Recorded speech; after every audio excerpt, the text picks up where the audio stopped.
away from home into a new empty house always comes with a unique mixture of emotions.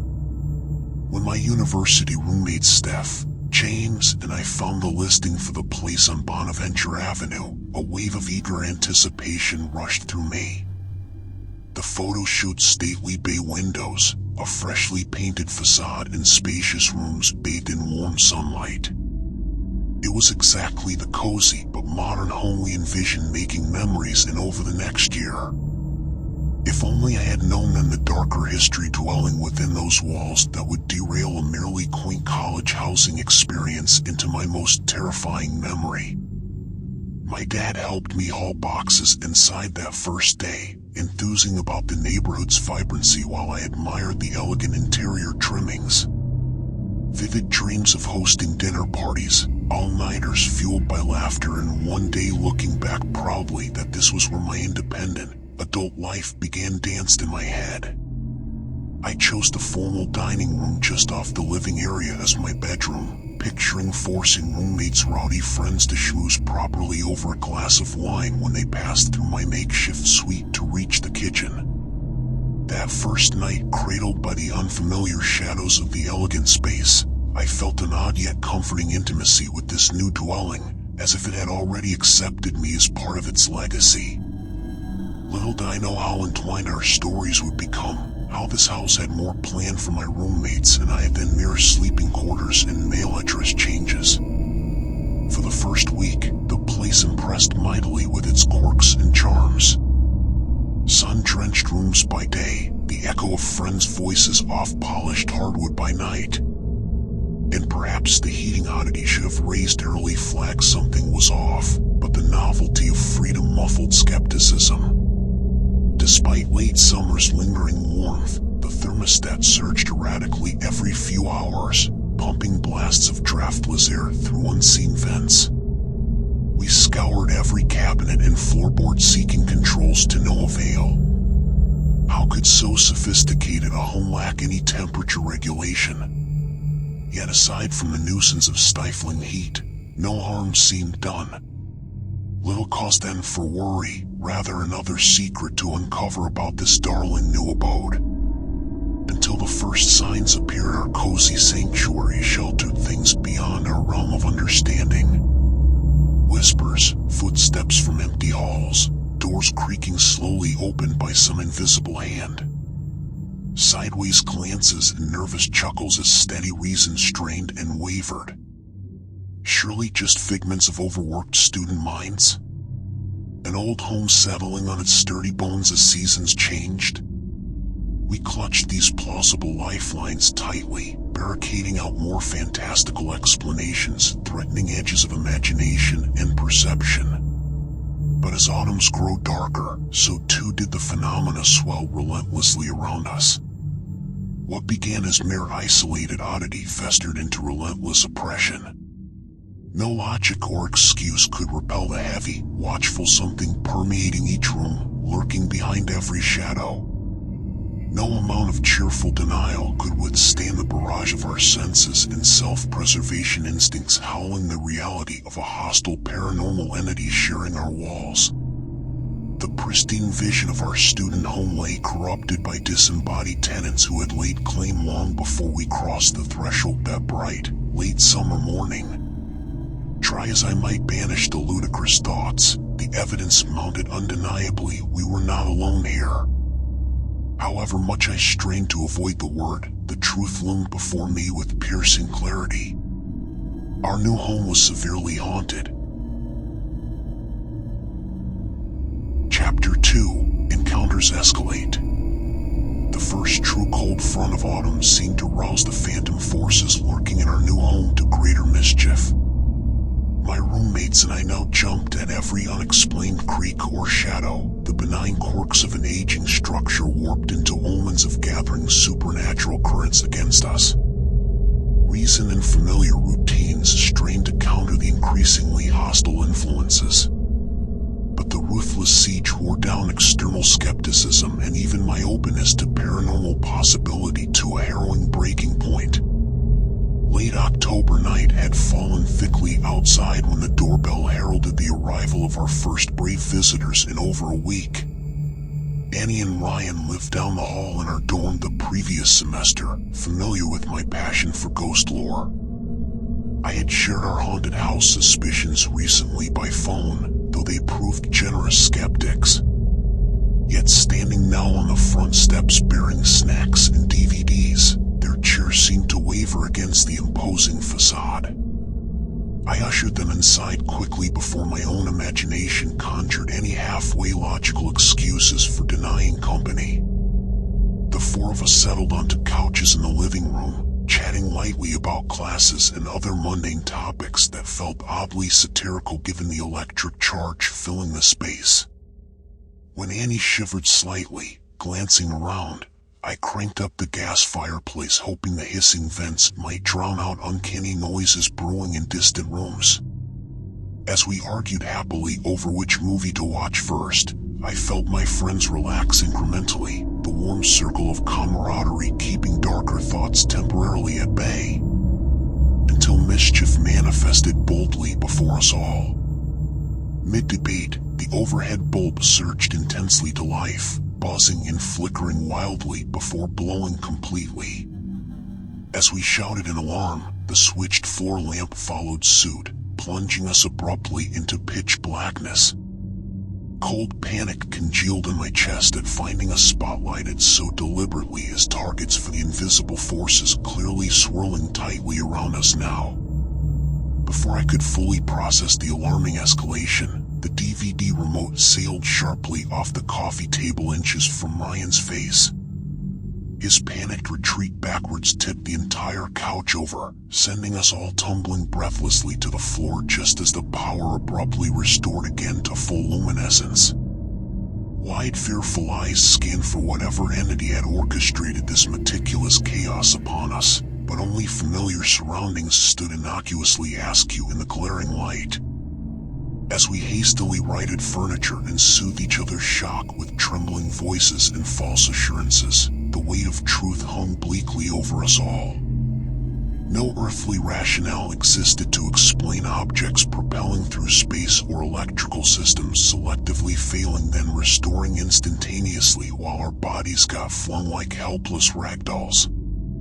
Whatever haunted intelligence occupied this house with us felt no qualms now attacking in full view, making brutally clear the interloper status my friends and I now assumed under its roof. We were the unwelcome squatters, the threatened refugees with nowhere to flee the onslaught across dimensions. Tonight the gathering supernatural storm unleashing its first lightning strike of terror and warning. We four souls huddled urgently on the sagging couch, woefully outmatched for the psychic warfare poised to destroy more than our self-deception. Chapter 3, Playing with Forces. Halloween descended in full regalia upon St. John's, colored lights and decorative gourds transforming houses into festive scenes of celebration across town. But within the imperiled walls of our own dwelling, little energy could be mustered to embrace the atmosphere of playful spooks and cheap fantasy frights. The entity tormenting us already sated any craving for counterfeit thrills. Our nerves felt frayed to breaking confronting genuine goals. Yet refusing to surrender our home without a fight, my roommates and I gathered allies that fateful October 31st to take matters firmly in hand through the time-honored ritual of spiritual communication on a witching night. I prepared the makeshift talking board with unsteady hands, nearly laughing aloud considering how once I had scoffed at Ouija and other occult games as sheer rubbish in dramatic performance. But having endured weeks of disembodied footsteps, objects flying through space untouched, interdimensional attackers harassing my waking mind, all skepticism towards mysticism's darker edges had vanished. Communicating with restless ghosts suddenly seemed merely the next reasonable step in addressing the sinister haunting threatening all our safety in this bedeviled house. Our cobbled-together seance circle hovered breathlessly as the planchette stirred, then glided purposefully across the board guided by invisible hands. Steph gasped hearing the distinctive whistle from her dreams echo downstairs. As we confronted the menacing little attic girl my roommate had reported seeing nightly in frightful visions, even my resolve wavered. Were we outmatched still, even with strength and numbers against a tormentor whose power spanned existence itself into realms beyond knowing? Whimpering uneasily as malicious forces crawled within the very walls, we persisted, asking questions only the dead could intimate. Then greater commotion ensued from unseen realms, dishes rattling, cupboards swaying violently on hinges, disembodied footsteps pounding the staircase. My friend Simon leapt up shouting as phantom claws scored his chains. We others barely suppressed full panic flight as well then. This had been a disastrous gambit for communication. We were ignorant novices kicking a dangerous wasp nest here and rousing the ireful entities cohabiting in this purgatory. They held no desire to appease or enlighten us victims, only to drive us screaming into the night for encroaching upon their haunt. As the unnatural bombardment overwhelmed senses already frayed from weeks of unrelenting stress, we hastily delivered sloppy farewells to whatever spirits still clung to our profane connection across the veil. No victory or useful counsel had come from this reckless Halloween dabbling at the restless dead's door, only gleeful confirmation our unwelcome status as vulnerable, fleeting interlopers they could terrify but never fully evict. Vacating the premises ourselves remained the only escape from their irrational vengeance upon us trespassers. Chapter 4: Home Alone. The night my roommates departed for a weekend holiday visit home, I lingered late in the kitchen tidying, irrationally reluctant to sleep even in my ground floor bedroom. Childhood warnings about boogeymen seeming suddenly relevant within these shadow-draped halls abandoned to unseen roaming entities and the designs upon my unease. But imaginary fiends alone were not all that held waking attention. Uncanny incidents had already rendered rest precarious most nights, and I suspected the active haunting forces similarly disrelished solitary tenants lacking even false courage found in numbers. Tonight my vigil would serve warning. I may stand alone, but possessed equal rights to walk unafraid in my own quarters. Let mischief makers skulk in corners, solid beings controlled space occupied and illuminated, not those skittering mysteriously across ceilings or wailing without vocal cords. Emboldened by defiant words, I left one lamp burning and retreated to bed. I jolted awake some hours later, gripped by full alertness. A creaking crash resounded from the front kitchen. Groping for the bedside bat acquired after recent frights, I crept toward the sound source. Had I disturbed some secular intruder emboldened by the household's emptied state? As I flipped on glaring lights, however, only stillness greeted me, sink taps dripping slowly, moonlight casting spectral shadows across the room. Shivering uneasily as euphoric adrenaline faded, I resigned myself to fitful rest between disruptive ambient noises. By late morning, I stumbled bleary-eyed again towards the kitchen, restless dreams offering little true restoration. I startled fully awake, however, confronted by the confounding sight of piled dishes, pots and pans stacked neatly by the sink. I stood dumbly processing tired synapses struggling to spark. We always left the kitchen spotless when traveling. Had Steph and James returned prematurely last night despite assurances? But I squelched that implausible notion, remembering clearly being roused by solitary nighttime disruptions from watchful listening for the absent tenants all evening. Unease congealed slowly into dread. Had I even been awake earlier, or wandered the kitchen in some semi-conscious dormant state? I pinched skin sharply, feeling the sting. I studied the offending dishes closely, finding no evidence of some elaborate prank.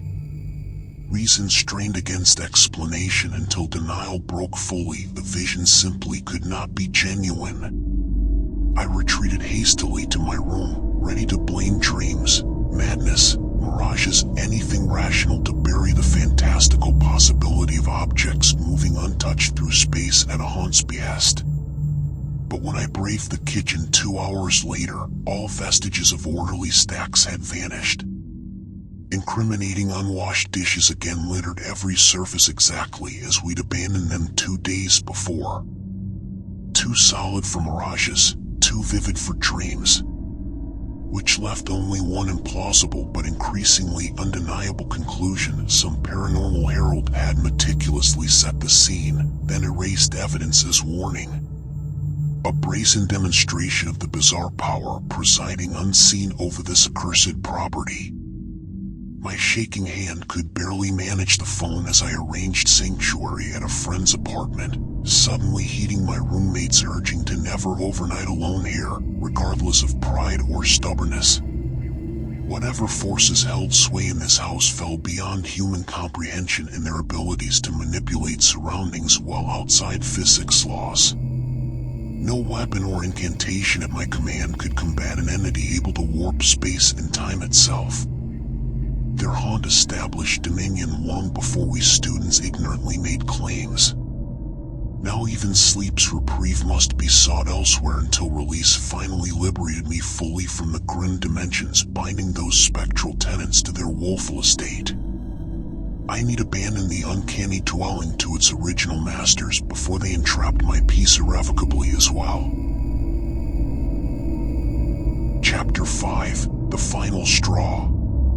Monday morning, I paused on the soggy lawn surveying the house's imposing facade, recalling the glowing potential it first represented. Mere weeks ago, we incoming tenants beamed under cheerful paint that camouflaged the deeper decay claiming its bones. If walls could whisper, they might reveal how eagerly Steph and I had admired polished floors, pleased to claim a stately piece of history. Now I understood why ground rent proved so modest few locals would willfully shelter where melancholy pasts poison the present. My dad's voice echoed from somewhere, urging courage in facing inner demons, but I rejected comforting platitudes. This house harbored dread not of my making. No metaphysical conquest would cleanse its aura. Still I lingered, sucking breath against the oppressive weight constricting air, peering upwards where fractured dormer windows signaled the little specters' haunt, their shrill cries riding the whistling wind. What bound them eternally to this miserable outpost? Sudden melancholy threatened to submerge me completely as the human costs from callous history sunk deeper. Had that innocent girl lived confined by rigid convention or cruelty before some violent trauma claimed her tender life? Did her mournful spirit only crave acknowledgement of abbreviated childhood, denied proper mourning when death forced departure? Could I somehow shift perspective to summon empathy for the named and nameless haunts as fellow beings equally burdened by circumstances beyond control in their equipoise between living and dead? The front door crashed open violently, a warning gust extinguishing the candles left burning redundantly by my roommates in defiance of restless spirits. Message received, my clumsy exploration of empathy rejected. Comprehension remained beyond both sides in this cross-dimensional feud. As the house's overpowering shadow fell across me fully then, I wept at last for my loss of innocence, of stubborn faith in fundamental order governing existence. Any childish surety in the safety of home hearth now lay exposed as fantasy. We cling to vainly ward off awareness that indifference and chaos rule an impartial universe in all realms beyond. Material walls cannot shield out supernatural malice or the unanswerable theodicy of undeserved suffering. I had nowhere left to hide from hard truths except utterly outside the limits of this objective haunting thread I no longer believed time or saging might heal. Regardless what restless agony etched those entities into the essence of brick and timber, no one embrace would ease their endless torment. Nor could healthy minds adapt to the ruthless siege against fragile sanity from occupying such warrens. If spectral occupants could not be forcibly barred by priestly exorcism, then evacuation remained sole recourse. I might mourn relinquishing my lovely one-time new nest subsequently revealed as poison snare. But true misfortune arose not from conflicted realms or ethereal entities beyond understanding, but from the failure to acknowledge reality's darkness breaching even nightmares. Compromise requires at least two receptive parties. And so I turned my back definitively against the final lingering cry chasing me down the echoing street, fled the surreal battlefield awaiting the next hapless tenant foolish enough to dismiss local legend until similarly initiated by baptismal fear into the unsettling truth haunting downtown St. John's oldest tenant. Lessons hide in every challenge, as my grandmother often reminds me during our weekly calls. When I described abandoning the ghost-riddled house, she went quiet for a while. Finally, she suggested one moral: ignoring scary problems won't make them disappear. Life requires confronting issues head-on, whether leaky roofs or possessive poltergeists. Sidestepping responsibility only allows destruction to grow unchecked. I might have spared myself trauma by simply heeding others' frightening tales up front instead of requiring personal evidence.